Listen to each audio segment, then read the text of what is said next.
Welcome to another weekly dose of higher wisdom. Or rambling with us. I'm Kumar.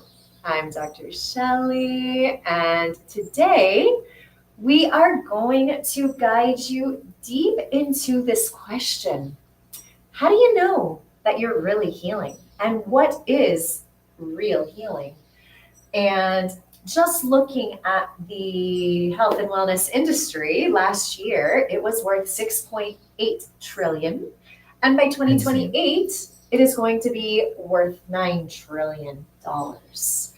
So why is this health and wellness industry, one, so big? And two, how do you even begin to discern and decipher what works, what doesn't work?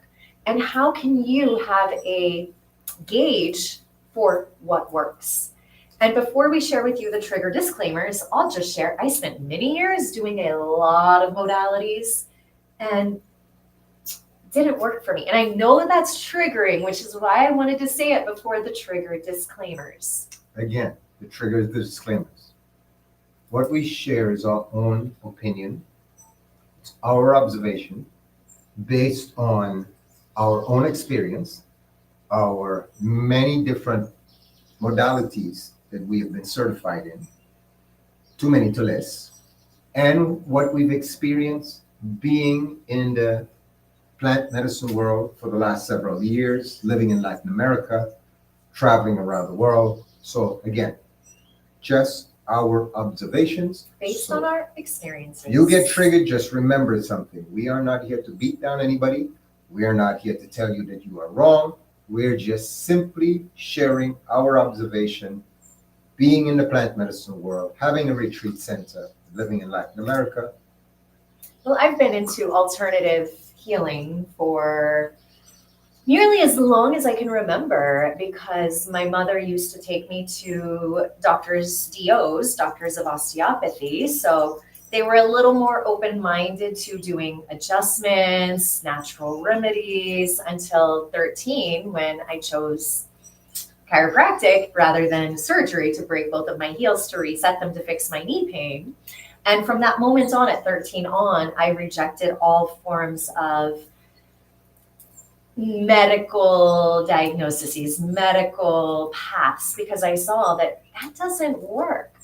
The power that made the body can heal the body. And that was the chiropractic philosophy that it literally, it's like it had me at hello. Once I heard that statement, the power that made the body is the same power that heals the body, I was sold. This is what I want to be. I want to be a chiropractor. I want to help people remember the power that made their body is the power that heals their body. Yeah, but even if you look at so let's start with the medical system. Founded by whom? Who is the American Medical Association founded by? Rockefeller. Absolutely. And all of this, go back and do your history, folks. Don't take our word for it. Go back and do your history. Look at when the Rockefeller took over. Most universities in the United States back in the 1900s were literally all naturopathic by trade. You went to a doctor, the doctor came to your house. When you went to the doctor would ask you, what do you eat? How do you sleep? What's your relationship? All these personal questions to kind of formulate in their mind what other things are going on with you instead of what we consider medicine today. It's not medicine, it's even drugs. We can't even call it healthcare. It's sick care, where it's a matter, you were a doctor, you understand. It's a matter of max amount of people in that office, 50, 60 patients. How fast can you move them? How fast can you bill Medicaid and argue with those people in the medical industry and the medical insurance? It's a numbers game. So it's no longer about getting healthy. It's about literally how quickly can I move you through? How quickly can I bill your medical? And how much can I charge you and how much prescription that I can write so I can get some kickback from it? Well, and it was sad when I was practicing in Arizona, there was a period of time where the New Mexican Chiropractic Board was pushing for chiropractors to be able to write prescriptions. And I'm like, wait, what? That goes against the philosophy of chiropractic. We do not write prescriptions for drugs. What happened to the power that made the body heals the body? Are you not a chiropractor on the board? Why are you fighting for this? Well, think about that. We have even gotten so messed up that we call plant medicine, which Drugs. is true medicine, and herbs, drugs. And we call pharmaceutical drugs medicine. The FDA just banned, without even people paying attention, the FDA just banned a ton of different herbs they can use to help you. Well, look, during COVID, how many herbs and vegetables, alfalfa sprouts, broccoli sprouts, Yeah, they're all They on the were FDA list deemed now. as an FDA drug list that, we gotta put boundaries and standards on. But these are things that grow out of Mother Earth's body. Why are they on a drug list, and why are they being deemed as bad and evil? Look, we wrote the book on cannabis, right? So we that's one of our inside jokes. So wait, a government, for no reason at all, or their own personal reason, decides a tree that grows so wildly that they call it a weed because it requires a minimum amount of things to make it grow, and can actually heal the land. You can literally plant cannabis or hemp on land that's been over cultivated, and within a year, that land will have all the proper nutrients and soil to grow healthy again. So cannabis is a Schedule 1 drug. Yeah. Right up there with heroin and cocaine. Like, About that. wow, cannabis has not killed one single human being yet. But alcohol and tobacco, not necessarily tobacco, but cigarettes, because tobacco has been deemed evil the same way cannabis has. Those that are killing, literally, opioids that kills over 200,000 Americans every single year. Those are not drugs. Those are legal. That's legal. That's medicine. Like that alone is. So this is how we lose our way when we go down this pathway of healing. So heal what? How do we heal? What really is healing? How does it look like? I have my definition of healing. Would you like to share what your definition of healing is first, my love? What does healing mean to you? For me, it simply means this. If there is something, so again, it will all depend on what we're talking about. If we're talking about healing pain, it would mean that I'm no longer in that pain, but I'm not just temporarily out of that pain. I am permanently out of that pain. Keyword, permanently, because that is real healing. If it's not healed, it wouldn't come back. Right? If it's emotional or trauma, then these show up as triggers, which causes us to go into, like we always discuss, fight, flight, or freeze state, trauma, ego. So if I'm healed, or if I'm healing, then the things that used to trigger me shouldn't, again, maybe it's just me, but my common sense says that if I'm indeed healing, that the things that used to trigger me, or the people that used to trigger me, should no longer trigger me. That's how I know I'm healed. Right? Or the pain or symptoms that you were struggling with are gone. So for me, I'm going to extrapolate on that because that's exactly my definition, but I'll shorten it. Healing is returning to our original blueprint. Absolutely. Because our original blueprint, if we were to go back, and in other previous lives, we have shared the 4 different yugas or time periods in this life cycle of humanity, as you desire to call it, not just these past 6,000 years. I mean, we're going back hundreds of thousands of years during these 4 cycles. We are in the very last cycle called Kali Yuga. We have fallen so far from divinity that in this cycle, we only live to be 100 years old. We are only 25, at minimum 25% connected, or at maximum, 25% connected to our divinity. That is how much we have fallen from divinity. But when we are connected to divinity in our natural, true, higher self, higher consciousness state, there is no dis-ease. There is no pain. There is no symptoms. Doesn't mean that it goes away right away. Well, and I'm referring to if we are fully embodied with our higher self in the golden ages, in Sat Yuga. Then none of that exists. We didn't have pain or symptoms. Our higher self was fully embodied. So there were no need to check out. There was no need for coping mechanisms. The ego back then was literally designed to serve and protect us, not the other way around, where we are serving and protecting our ego, our ego has become the dictator and the master over us, and we aren't even a master. We're a slave to our ego. And again, another disclaimer as we go. Whenever you hear the word ego, please come back in before you get triggered. Ego first simply means trauma. So when you hear us talk about ego, it's not the narcissistic, oh, look at me, I'm all that in the bag of chips and I know everything. It simply means that this is our trauma set. Like you said, before the ego took over, we became slaves to the ego instead of us enslaving the ego. The ego was literally kind of like the police force It was slogan. a protection. That's To what it was. serve and protect. Except if you look at the police force, it has kind of also fallen from It's no its longer sole serving or purpose. protecting. Exactly. Well, it's serving and protecting government and corporations, not you.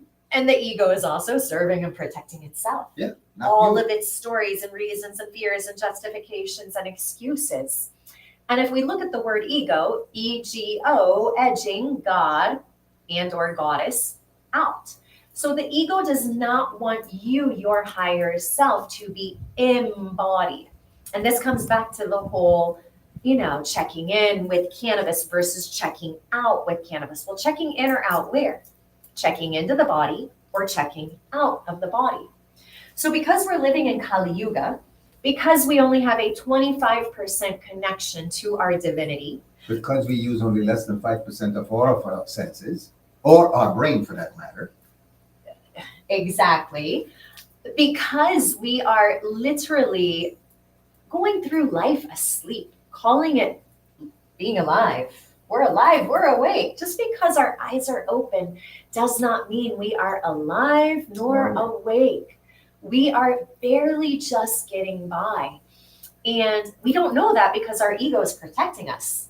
It literally has like a, however many inches it's thick, that's how thick the door is. And behind that door is all the pain, all the traumas and wounds and suppressed emotions and fears and programs and belief systems, not just yours, but all of those of your ancestors that were never healed.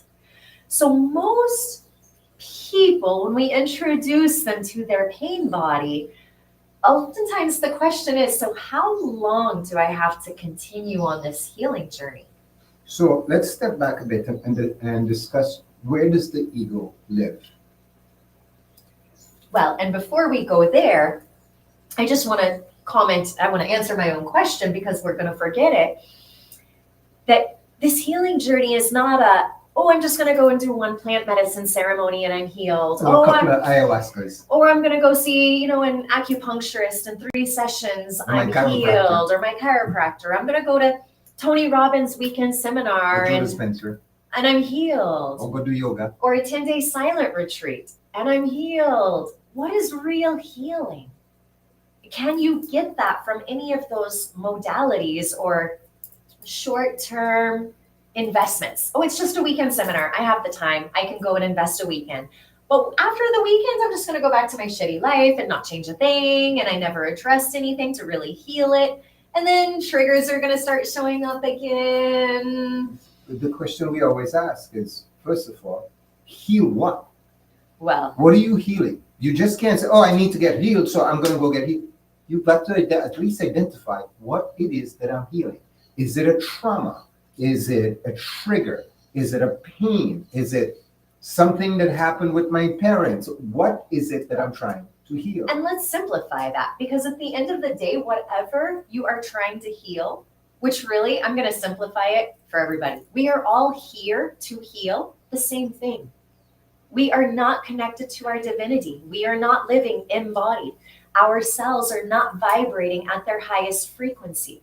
We are not living in a state of ease. We are living either in a state of dis-ease or disease. Our mind and body are divorced. We oftentimes go through life completely disassociated, like robots, and disconnected.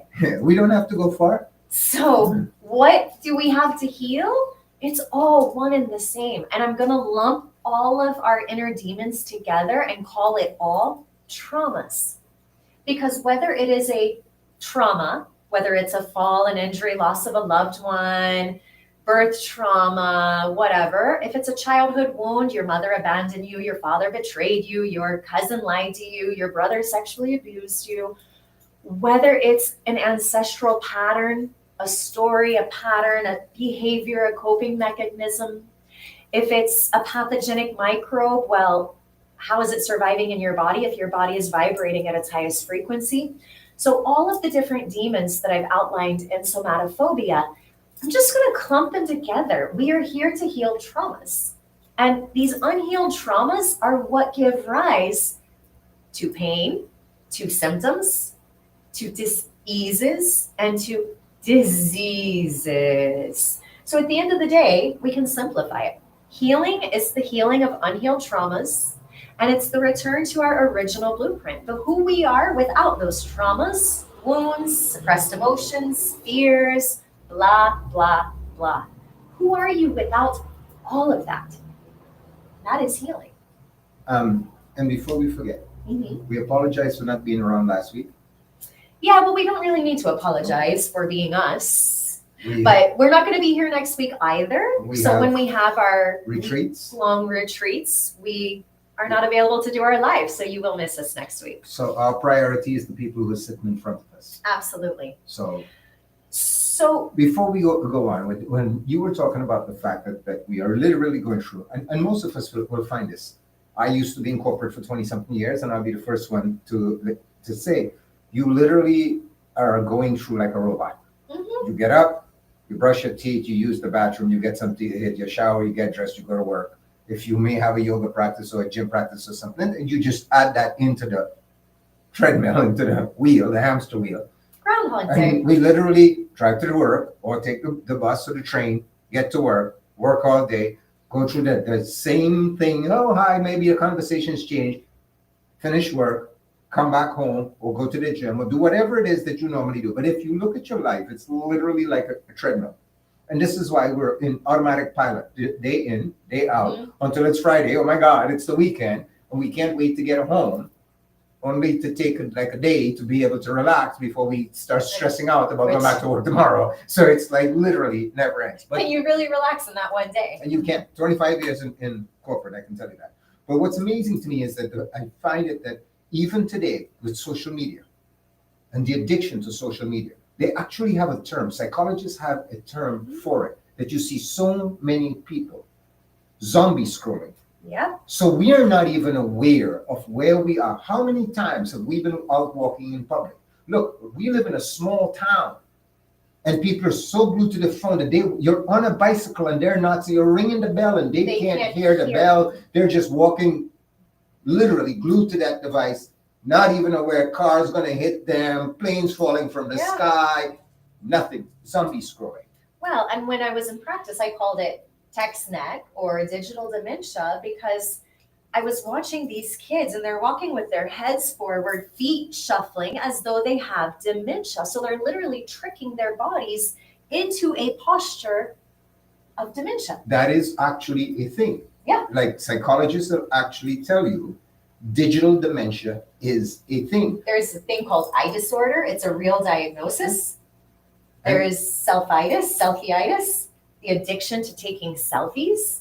So think about like you used to explain it, you've explained for the last 10 years before it became a thing, that digital dementia is a real thing and younger people are getting it. And you explain it best. That's exactly what happens. When we drop our heads, we are cutting off. We already are breathing very little oxygen because we are only breathing from the top 1/3 of our diaphragm. Yeah. So we're already breathing between 15 to 19 times a minute. So we're hyperventilating. And now to make matters worse, we're dropping our heads. So we're cutting off a little bit of oxygen now to our brain. And we're just zoomed in, not even paying attention. Our brain is like literally frozen. So our brain is not getting enough oxygen.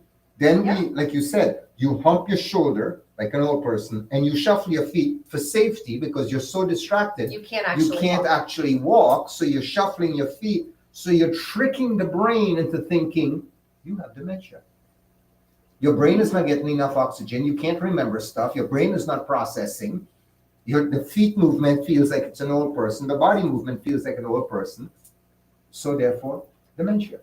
And then because you're dependent on the technology to remember everything for you, you're not strengthening your brain to remember a thing. So yeah, it does lead to dementia, both literally and figuratively. So when we look at the state of the world we are in, no wonder it's a 6.8 trillion business. No wonder it's going to go up to 9 trillion by 2028. We are getting sicker and sicker by the day. Look at all of the poisons we are exposed to. I grew up drinking tap water from the Ohio River, which is the most polluted river in the US. Then we have chemtrails, we have all the toxins in the air, we have, you name it, the fabrics that our clothes are made from impact the frequency of our body. Polyester, it's not natural fabric. And then we have all the food that no longer has the nutrients in it that it once had because the soil is depleted. So the same way, bioengineered. The same way we are depleted, Mother Earth's body has been depleted as well, because every quote unquote, and this is not to enable the victimization, but it's just stating what has been occurring on the planet for at least the last couple hundred years. We've literally been under attack where those in control are poisoning us at every which way from Sunday to feed into this pharmaceutical industry, to feed into the FDA and the CDC and it's literally sick care just to make money, profit and greed. So we are sick to feed the industry. So we wonder why we're considered livestock. They're literally spraying. People don't believe in chemtrails, although they're seeing it right in front of their eyes. All the aluminum and all those other chemicals that are going into our air. Now they're spraying mRNA. They're literally putting it into food. They're bioengineering all the food. They're putting all the meats and everything else. They're putting tons of antibiotics and. Look, the clear example, when we first moved to Mexico, it was like, oh my God, these are real eggs. They've not been cleansed and bleached. There's chicken poop and feathers on them. And then Americans would come down and, ew, those are gross. We don't want to eat that. And it's like, but those just came out of the chicken. They're fresh. Not only that. That's real. And it didn't get antibiotics and cleansed and all of the good protective barrier has been removed. And it didn't sit in the cooler. It sat out in the open. You went to pick up your eggs and walked out. Or like the chicken even, when we used to eat chicken. Completely different look. So coming back, I know we can get on some tangents here, but they're all connected. So coming back to this health and wellness industry, which is bombarded with, you name the different kinds of alternative medicine modalities, which I always laugh at. The reason that it's called alternative. These are natural remedies. They were never alternative. These are the original modalities, such as acupuncture, chiropractic. These were modalities that have been around for thousands of years, but may have not been called chiropractic because chiropractic was invented in 1895. Oh, the Western version of the Western version of chiropractic has been again, because I'm Indian, Ayurveda has existed over 2,500 years. It's the original medicine. In ancient times, they were called bone setters. Yeah. So there's all these alternative medicine modalities. And then now we're seeing all of these advanced technologies creating devices, a few of which we have, like red light therapy, a physiotherapy, massage gun. So there's certain devices that can assist you. But then there's also these technological devices that claim to quote unquote heal you. Or change your DNA or whatever story that is. Which for us, we always look at and go, well, is that really healing? Because if you're not addressing the root cause, how does a device just shift your frequency and magically you're healed? Again, and as a bone doctor who wrote the book, one of several books that's out there, what are we trying to heal? Are we not trying to heal trauma? Whether that be physically, emotional, spiritual, is that not trauma? It's all trauma. And where does all the trauma get stored? In our fascia. In our bodies. So if the trauma is not being released from the body. If you don't physically feel it, you have to feel it to heal it. So if you're not physically feeling the trauma leaving the body. Because where does feeling occur? In the body. You can't feel in your head. When you get a broken heart, where do you feel it, in your head, or do you feel it all over When you your body? stub your toe, where do you feel it? You feel it in your body. toe. Exactly. So if you're not releasing trauma, and I just wrote about that this morning about the client who came down last week. The reality of it is that if we do not heal from the body, every single thing we do is being done from a ego/trauma mindset. It's trying to be done from the mind.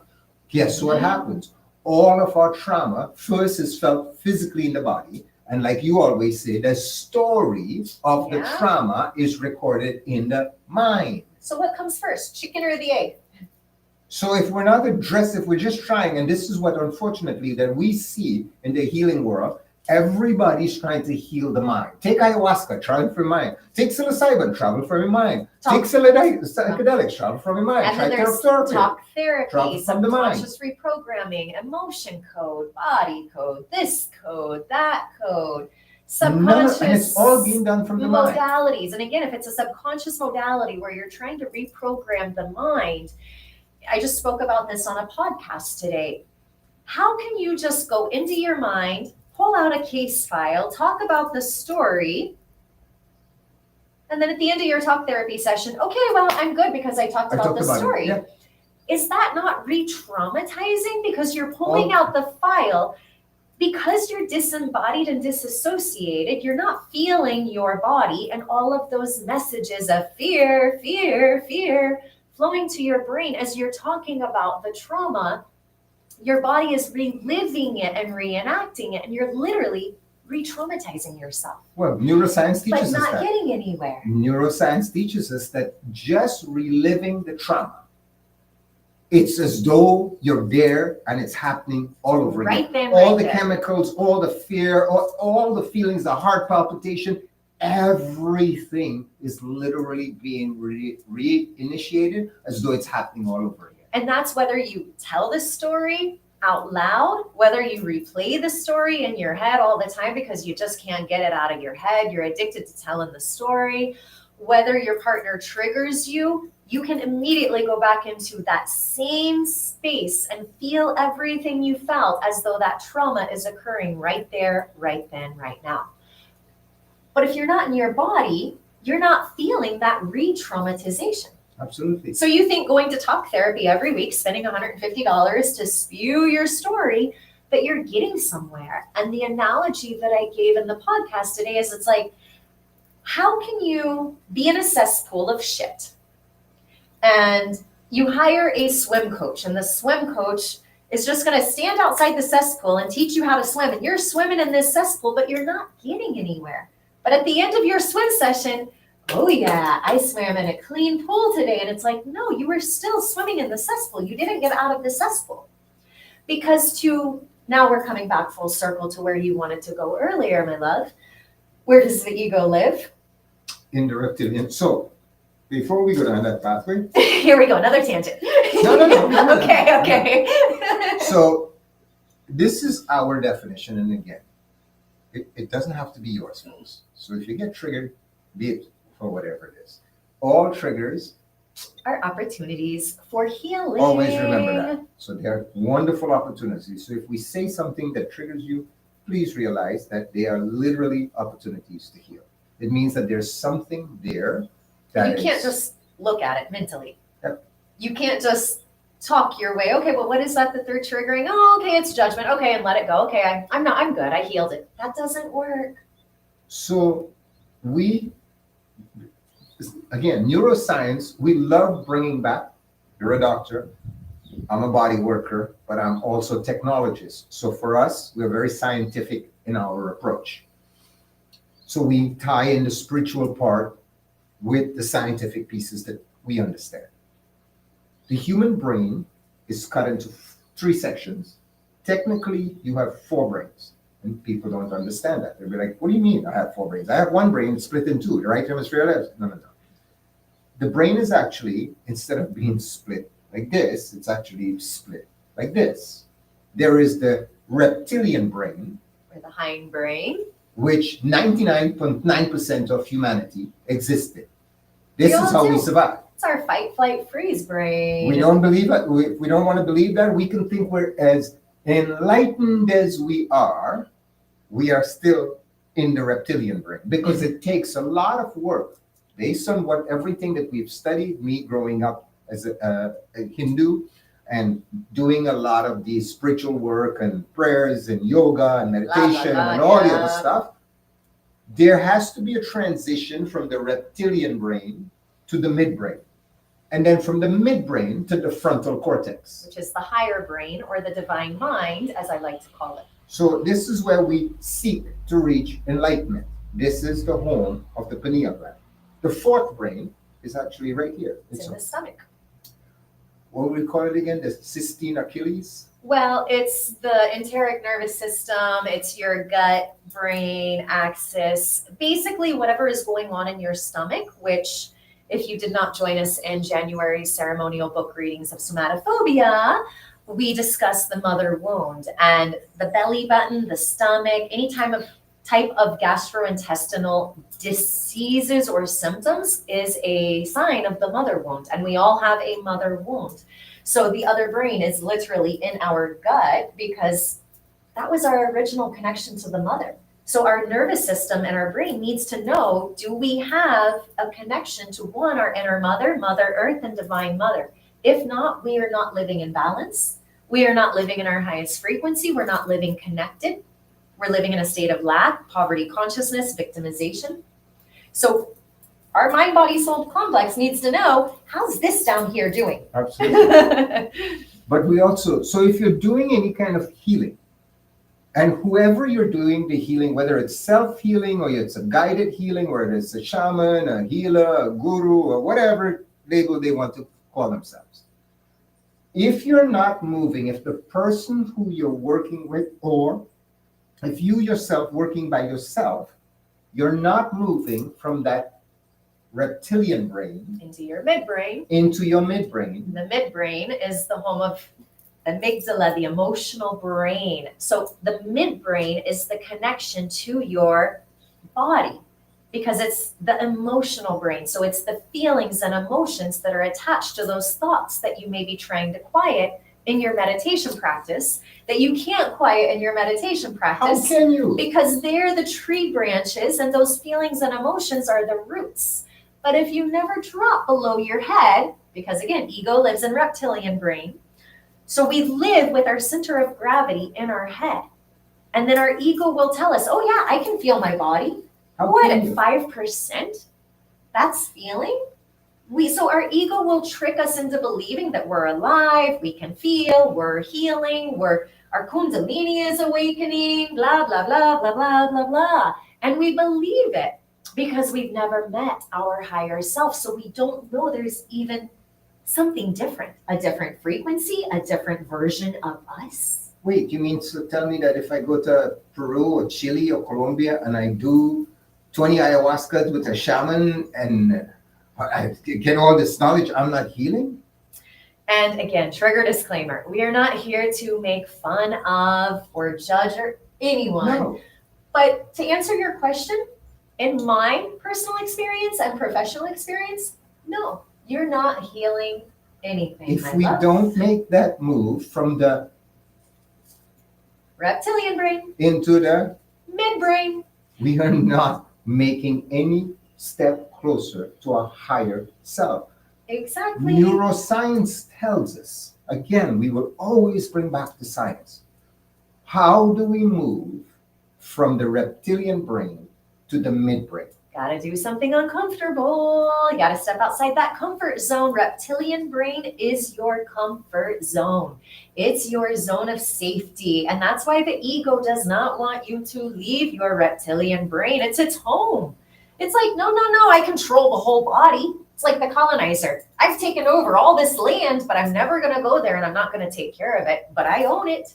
And if the higher self tries to come home looking for the land, I am going to come up with every fear, reason, justification, excuse, and more to not let the higher self come home and reclaim space in the body because I own that land. But I want to stay in my little comfort zone up here in the reptilian brain. So the ego doesn't want us to step up, to drop into our body and to step up into our midbrain, because then it loses power and control over us. It really likes its master position it's inherited. So if we really think about it, and neuroscience haven't said this yet, but I'm going to be bold enough to say it. Well, and before you say it, let me just remind everyone that the current version of science today is limited by the eye of the beholder. Quantum physics has proven this. And I'll go one step further than that. Not only is it limited to the eye of the beholder, it's limited to whoever is paying for the results that they want. That's the whole next That's level. science. Absolutely.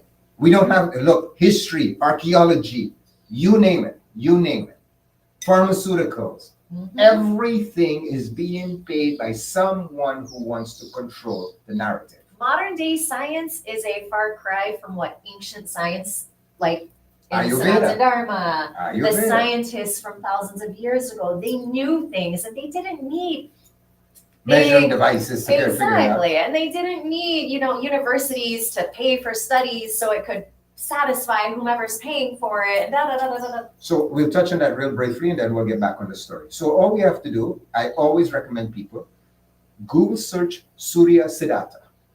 SURYASIDDHATA. I think so. Yeah, I believe Surya Siddhartha is a book, an astronomical book that was written over 2,500 years ago. At least. That's what they tell us. They carbon dated it back to 2,500 years ago. In that book, it's telling us things today modern science is now proving that it's true. Just now proving. Like it took us all that time to now prove that what they knew back then, and we're supposed to be so much more advanced. How did they know that a day, they could measure a day within 14 seconds accuracy, or the distance between the Earth and Uranus, or the distance between the Earth and any one of the planets? Right. Well, it's And the density of these planets. right. 2,500 years ago, nobody stops and goes, wait.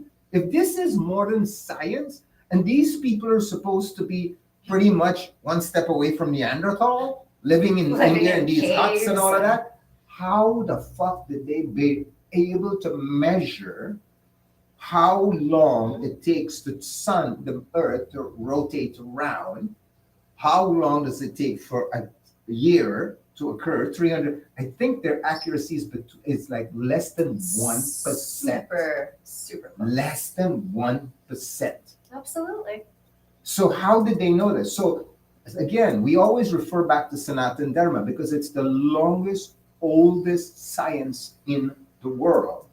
And it gave us all of this information. We've just forgotten it, or we're rediscovering it, or it's new age today. It was a way of living back then. That's the difference. It wasn't a religion. And unfortunately, today it's been attached to Hinduism, so people view it as a religion and blah, blah, blah. But it was a way of living before Abrahamic religions came in and created division among all these different religions to create separation among different cultures and people. But if we look at even all of these different healing modalities, in ancient times, yoga was it. Today, if we look at how yoga has been passed down, yoga has literally become just like our feeling presence. We can only feel 5%, see less than 1%. So our feeling presence, all of our sensations, they're very, very, very limited. And this mirrors what yoga is today. The Western version and even the Eastern version of yoga today is very, very limited compared to what it used to be. So if we really look at it, and again, I'm a certified yoga teacher. Thank you, Sumit. But the reality of it is this. Yoga was exported, and now it's being imported back into India, the Western version of yoga, when the reality of the yoga that you know in the West has nothing to do with yoga. Same with Tantra. Has nothing to do with Tantra. Tantra has nothing to do with it. Sex, intimacy in Tantra is less than 1% of what Tantra is. Yeah. Yoga and the asanas, which are the movements, the flow, any yoga class you go to will put you through a flow. Guess what? That flow is less than 1% of what true yoga is. Absolutely.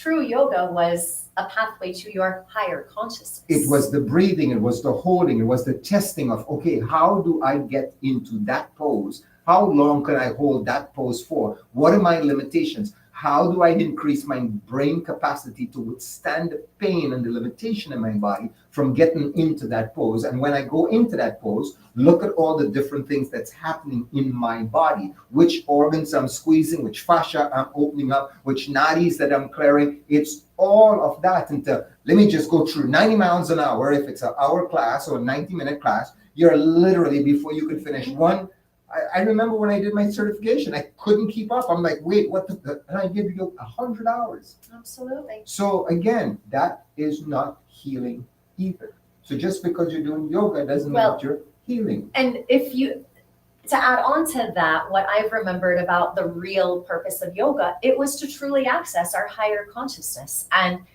going back to chiropractic, the power that made the body heals the body, going back beyond chiropractic to Sanatan Dharma, this way of living and being, and understanding that there are 72,000 nadis that flow through the human body.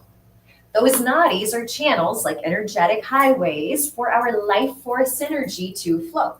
So the power that made our body can flow through our body, except those nadis, the 72,000 channels, are restricted and stuck and blocked because of the traumas that are unhealed, stored in the fascia that are compressing them, because those nadis flow through the fascia. So if the life force energy can't flow, so our sensations are already very limited. The yoga that we're doing is very limited. The breath work we're doing is very limited. The traditional meditation we're doing is very limited. So everything we're doing is very, very limited. When we are truly alive online, 72,000 nadis are free for life force to flow. That truly is a Kundalini awakening. We're truly alive. Our Kundalini is awake. The only reason our Kundalini is not awake right now is because Kunda buffer is massive. Kunda buffer is the ego's serpent. Kundalini is the higher self serpent. And they're identical looking. And the Kunda buffer will try to do anything it can to trick you into believing it's Kundalini. But it's not. Just like the ego or trauma self will do anything it can to trick you into believing that, no, you're functioning and being and living and speaking and choosing and saying and doing from your higher self, when it's your trauma self, ego, running the show. So true healing is being fully online. Those 72,000 nadis are free. We have full flexibility in our body. So literally our joints can move in ways we never even dreamed of them being possible. We can breathe, hold the breath. The human body can actually hold the breath for up to 4 minutes before the brain shuts down. All of our DNA is turned online right now. The majority of it is junk DNA. Is what the scientists are calling it today. We have so many brain cells that are asleep, hence why we only use 10% or less of our brain. It's less than 5%. And so how do we know? Let's come back to the original story. How do we know that we're really healing? And I'm going to go get some water while you. So how do we know that we're really healing? Well, having been on this path for 15 years, trying all these different modalities, I knew I was looking for real healing. And I got burnt out with a lot of modalities because I would receive superficial, short-lived results. I'd be in a feel-good state for a few days, a week, 2 weeks maybe, and then trigger would show up. And that trigger would poke a wound that I have addressed over and over and over. I'm like, why is this trigger still showing up? I've addressed that not enoughness. I've addressed that insecurity. I've addressed that lack of whatever. So why is the trigger still showing up?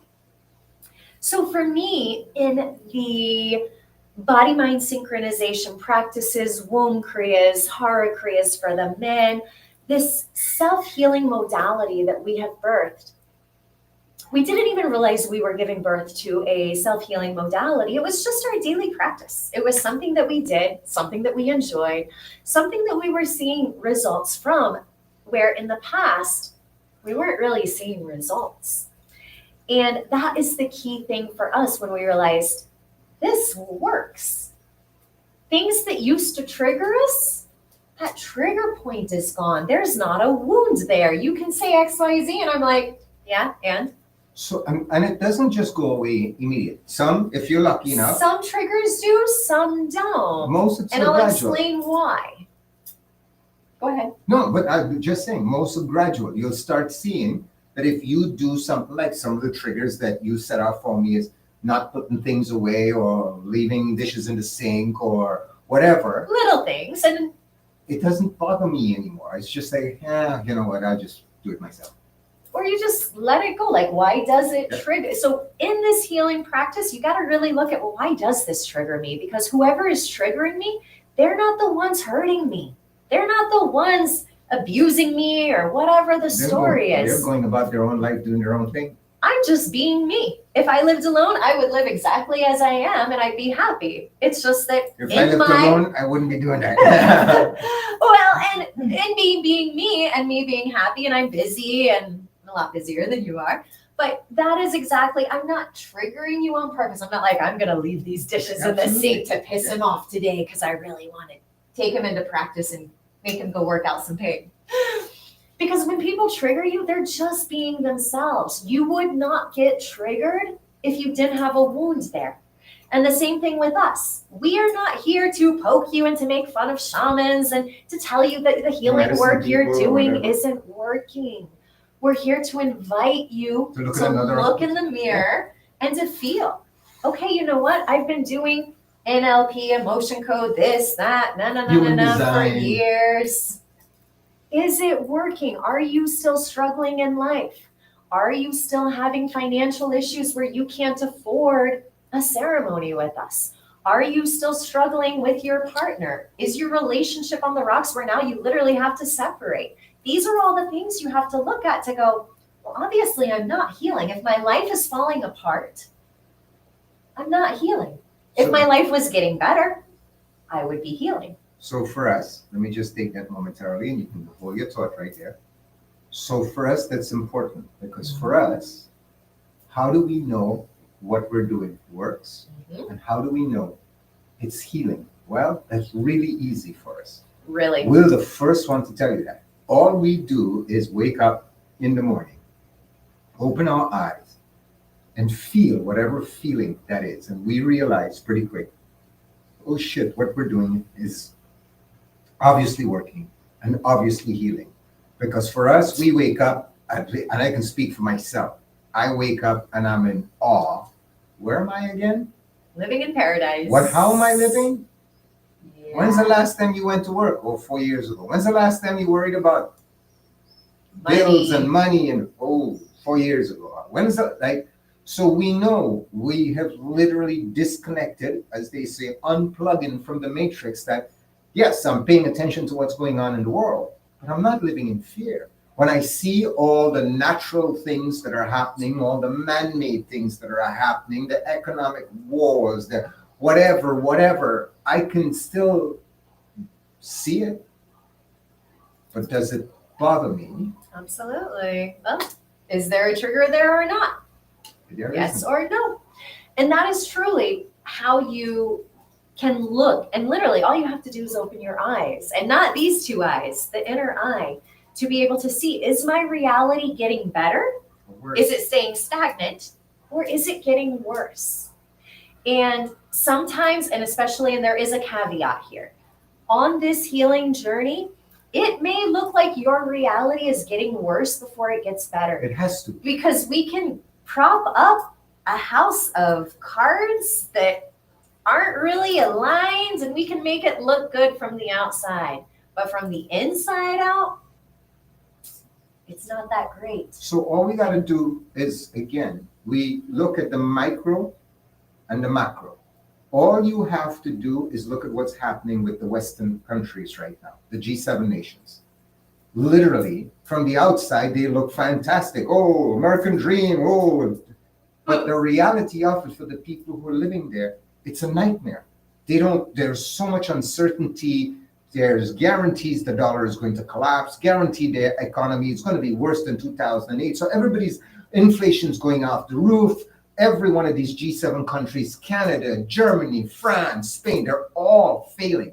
So what works and what doesn't? That's all you've got to look at. It may look, if the healing journey may look wonderful, or your healer, your facilitator, your shaman, your guru might look like they got their shit together on the outside. But like we always say, peel back the curtains and take a look. Look at them on the inside. And one of the reasons we share a lot of these things is because we work with a lot of people who are out there offering services to others. And we've seen the insides, a lot of these healers, shamans, gurus, chiropractors, you name it. And Doctors. there's so much inauthenticity. They're telling you to do one thing, but they're not doing it themselves. They haven't healed a single trauma, but they're trying to help you heal traumas. So before choosing someone to guide you in your healing, ask them how many hours per day they are investing in their own healing journey. What have they healed? How do they know their healing is working for them? Because I can tell you from where I was just 5, 10, 15 years ago, my life is completely different. And you'll hear me talk about this all the time. We create our reality from both the womb, or hara for men, and the throat. We have 2 centers of expression from which we create our reality. One we speak. One we speak and one we feel. So, and again, it's like words and actions, authenticity. This is the core essence of coming into divine union, mind and body connected, masculine center of expression, feminine center of expression united. And it's no different than The Secret and the law of attraction and vision boards. And again, how do you know that works? How can you put something on your vision board or wake up every day and repeat an affirmation of I am abundant, I am abundant, But I am are you abundant, really abundant? when you Can you have feel it? lack, poverty consciousness, scarcity, not enoughness, all of these traumas and wounds stored in your body, which create a frequency. And it is from that frequency that gives rise to or attracts or creates your reality. So how can you just, I am abundant, speaking it from your throat, but your womb has frequencies of not enoughness. I'm not good enough. I'm not successful enough. I don't have enough money. I don't have enough time. I don't have a Well, it's the same thing. a contraindication. It's the same thing like we say, this whole health industry, healing, even the coaching is in the billions of dollars. And whether it's a coach, a shaman, a doctor, whatever the modality is that you're going to seek people out for help, even an investor. Peel back the curtains and look at their lives. Have them share their personal life with you before you choose to make them part of your process. Well, I would never hire an investor who doesn't even invest and doesn't have any money. Well, it's no different. Like, I mean. You and I always make the joke. How can I take my Lamborghini? I don't have one, but I'm just saying. How can I take my Lamborghini to a mechanic who doesn't have a car or has a car on 4 blocks that he can't fix himself? Exactly. But he's going to fix my Lamborghini. Yeah. Really? But you can't fix your car. How can I give you my money, my hard-earned money to invest when you're broke and you're living in an apartment, or you're literally living from paying one bill to another? Absolutely. How can I trust you to coach me in whether it's finance or life or whatever it is, when you're not living what it is you're trying to coach me around? How can I depend on you to take me into the medicine space to heal trauma in my body when you've never been there? And we can tell you, we lived in Latin America for the last 10 years. We've literally gone to all kinds of shamans and medicine or people. They've come to us. Or they've come to us for healing, and we've looked at their lives and go, how the fuck are you helping people when your life's a mess? When you don't even know how to navigate the medicine. Even the freaking, and I'll call it out, even the shaman that they use at Rhythmia, which is one of the most expensive places you can go do ayahuasca. Life's a mess. We know the dude. So how can you be handing over your healing to somebody who's not healing themselves? That's just it. That's just it. So how do you know your healing is working for you? Look at your life. Look at your life. What are you creating in your reality? Do your words and what you are creating, do they align? You can't just repeat affirmations and expect abundance to magically They don't show up work. when you're not the frequency of abundance. It's like carrying all the traumas from every past relationship you've had, and every day you wake up and I am love, I am loved, I am love, and expect to be able to create a loving relationship externally. Or looking in the mirror. How can you when you don't have a good relationship with you? But you're saying I am love, and you're looking in the mirror and you're like, oh, I hate this flab, and I hate all this skin. Oh, I'm getting gray. Oh my, and that's not love. Absolutely. This is why the secret doesn't work. This is why law of attraction, all of that stuff, they only gave you part of the puzzle. They didn't give you the whole puzzle. And it's no different than some of these modalities like Reiki, for example, somebody putting their hands on your body, and because you feel some warmth or heat or a little bit of your life force, oh my God, I'm feeling something, so I'm healing. And the person doing Reiki is, oh, look, I'm a healer. No, this whole concept of having power over somebody else's healing is literally just that. It's a power exchange. No one can heal you but you, and you do not have the power to heal anyone except yourself. You're nobody's guru. You're nobody's healer. You're nobody's shaman. Absolutely. And nobody can be that for you except you. So if whoever or whatever modality you are choosing, if it is not helping you remember how to be your own healer, your own shaman, your own guru, even your own chiropractor, your own coach, your own therapist, if it's not, then what are you truly giving your power to? What are you receiving? Are you giving your power to someone to use a pendulum and to tell you what emotion they're going to clear from your body? Or let them check into the Akashic record and tell you something? Because guess what? You have access to all of that. It's within your body. You don't need a channeler to channel your ancestors or your spirit guides for you. You don't need someone to do X, Y, and Z or do remote distant healing and tap into your external field and clear it out for you. That doesn't work. Only you can heal you. And that is what we have remembered. And that is what is actually contributing to our greatest healing and our reality getting better and better and better. How do we know that we're healing? Well, it's quite simple. We know that we're healing because how many years have we been married now, love? 13 going on 14, my love. So we've been together now 14 going on 15 years. Yes, indeed. And how's your life now compared to what it was 10 years ago? Way better than it was before. I couldn't even put it into words. I couldn't ask for it. I couldn't have a vision board for it. I couldn't stand in front of my mirror and create affirmations to create the life I'm living now. Look at what we do. We still pinch ourselves like, how did we end up here? How are we living this life? The world is literally falling apart. And we're living beyond our wildest dreams with very little money, not that we care for it. We've literally unplugged from all of that and living our best life possible. Right? I mean, just a wake-up call. Every time I connect with chiropractors and they have no money. They can't even afford a ceremony with me. It's like, wow, I remember those days. That used to be me. Wow, the hustle and the bustle of trying to get in new patients just to make a little bit of money so they can do their own healing. As you drive in your Mercedes. Because again, the external looks wonderful. It looks wonderful. Because it's an image that we have to keep up.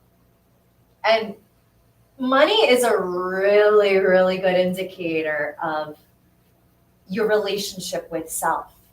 If you're struggling financially, then you got to look in the mirror and go, okay, this is my blockage. This blockage is in my body. If you have a blockage in your life, if you're trying to build a home, we have a brother trying to build a retreat center, and there is blockage after blockage after blockage. And he can only blame those externally creating the blockages so much till he has to go within and go, those blockages in my external reality are blockages in my body. I have to heal me so that my reality is free of blockages. So to wrap up, how do you know you're healing?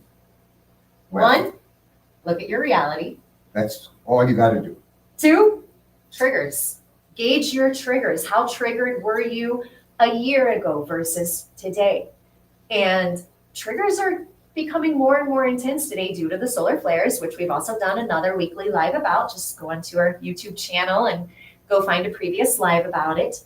3, if you're not moving from your reptilian brain into your midbrain, and you're journeying, whether you're taking pharmaceutical medicines, ayahuasca, psychedelics, cannabis, whatever floats your boat, if you're not moving from that reptilian brain into the midbrain. Well, and if I may correct you, pharmaceutical medicines or drugs, not medicines, they don't heal you.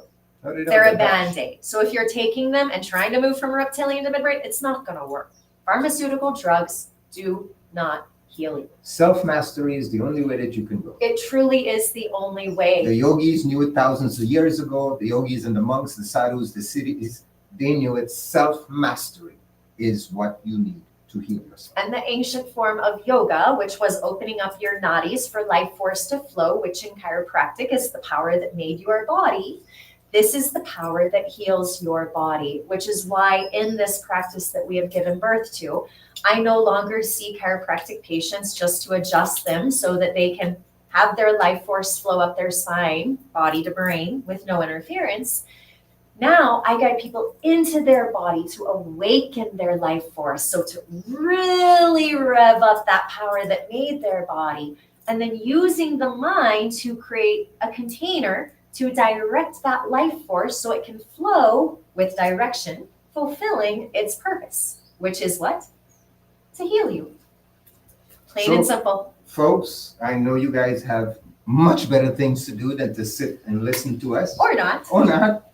It is always a pleasure for us to share this time with you and just share again. It's just our opinion. It's just our observation. What works for us. It's how we live our lives. I know I trigger a lot of people when I say I spent many years doing modalities that didn't work, but that was my experience. It didn't work because I was doing it from my reptilian brain with my ego active in a lower state of consciousness. This practice works because literally dumping you out of your And then rebirthing your pain body into your light body, and rebirthing your trauma self into your higher self. So if you're curious to meet this powerful self-healing methodology, our next free book reading ceremony is Friday, February 21st, Okay. 8 to 10 p.m. Eastern, as always. And the topic is how to exit the false matrix and return to the original mother matrix.